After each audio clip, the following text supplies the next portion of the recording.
लोकशाहीचा बुलंद आवाज, रिपब्लिकन वार्ता महाराष्ट्र. पुसद नगर परिषद नगराध्यक्ष व नगरसेवक निवडणुकीचा निकाल जाहीर. राष्ट्रवादी काँग्रेस अजित पवार गटाच्या मोहिनीताई इंद्रनील नाईक नगराध्यक्षपदी विजयी. बातमी पुसद येथून. पुसद नगर परिषदेच्या नगराध्यक्ष व नगरसेवक पदाच्या निवडणुकीचा निकाल अखेर आज जाहीर झाला. तब्बल 21 दिवस लांबणीवर पडलेल्या मतमोजणीचा आज अखेर निकालाचा बिगुल वाजला. पुसद नगर परिषदेतील नगराध्यक्षपदाची निवडणूक अत्यंत चुरशीची ठरली.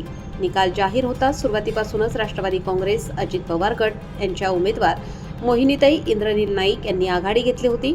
मात्र 6वी व 7वी फेरी दरम्यान महाविकास आघाडीचे उमेदवार डॉक्टर मोहम्मद नदीम यांनी तुल्यबळ लढत देत काही फेऱ्यात 200 तर एका फेरीत केवळ 40 मतांची आघाडी निर्माण केली होती.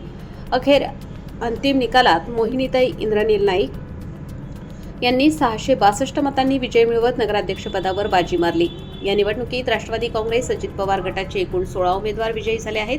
नगराध्यक्षपदासाठी उमेदवारांना मिळालेली मते पुढीलप्रमाणे: भाजपचे निखिल चित्तरवार 8490 मते, शिवसेना शिंदे गटाचे अनिल ठाकूर 1966 मते, अपक्ष उमेदवार राजू तुथे 1785 मते, राष्ट्रवादी काँग्रेस अजित पवार गट यांच्या मोहिनीताई इंद्रनील नाईक यांना 12988 मते, वंचित बहुजन आघाडीचे बुद्ध रान्न भालेराव यांना 256 मते, महाविकास आघाडी काँग्रेसचे डॉक्टर मोहम्मद नदीम यांना 12343 मते, अपक्ष एकनाथ रायपूरकर 104 मते, अपक्ष रेश्मा लोखंडे 83 मते, MIMचे सय्यद सिद्दीकुद्दीन यांना 949 मते, नोटा 206 मते.